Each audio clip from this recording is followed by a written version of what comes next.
নমস্কার বন্ধুরা, আমাদের চ্যানেলে স্বাগতম। ডিএ নিয়ে একটা গুরুত্বপূর্ণ আপডেট। তোমাদের ডিএ নিয়ে এই মুহূর্তে সবথেকে গুরুত্বপূর্ণ আপডেটটি হচ্ছে ডিএর বড় আপডেট। এই মাসে সরকারি কর্মীরা পাবেন এরিয়ার সহ মোটা টাকা।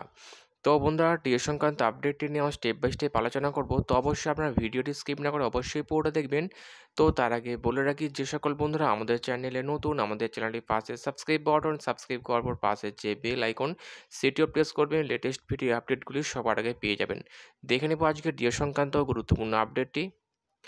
তো বন্ধুরা, ডিএ নিয়ে মুখ্যমন্ত্রী অর্থমন্ত্রী ইতিমধ্যেই বৈঠক সেরেছেন নবান্নে, এবং যেটা সংবাদ মাধ্যম সূত্রে উঠে আসছে যে পশ্চিমবঙ্গ সরকারি কর্মীদের আবারও নতুন হারে, অর্থাৎ সপ্তম বেতন কমিশনের হারে নতুন করে আবারও ডিএ বৃদ্ধি হবে এবং সেই সঙ্গে এরিয়ারও।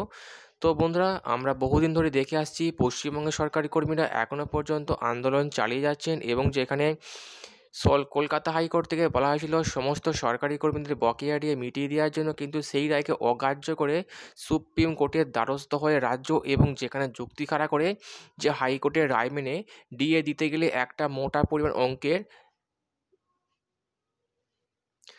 বিরাট পরিমাণে ব্যয় হবে রাজ্য সরকারের, যার ফলে পশ্চিমবঙ্গে চলা বিভিন্ন জনকল্যাণমুখী প্রকল্পগুলো ব্যাহত হবে, এমনটাই যুক্তি খাড়া করে সুপ্রিম কোর্টে ডিএ মামলা দাখিল করে রাজ্য, এবং সেই মামলার শুনানি এখনও পর্যন্ত দিনের পর দিন পিছিয়ে যাচ্ছে, কোনো রকম শুনানি হচ্ছে না।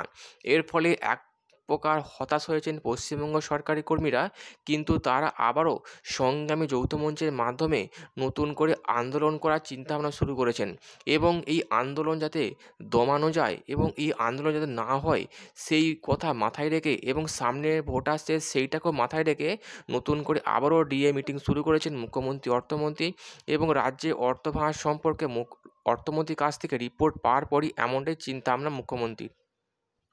তো বন্ধুরা, বাজেট পেশের পরই আবারও নতুন করে ডিএ বৃদ্ধি হবে এমনটাই আশা করছেন সরকারি কর্মীরা। তো বন্ধুরা,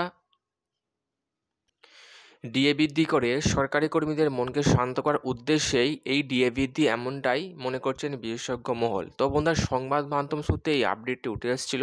তো আপডেটটি কেমন লাগলো অবশ্যই কমেন্ট করবেন, লাইক করতে ভুলবেন না। পরবর্তী আপডেট পাওয়ার জন্য আমাদের চ্যানেলটিকে সাবস্ক্রাইব করে রাখবেন।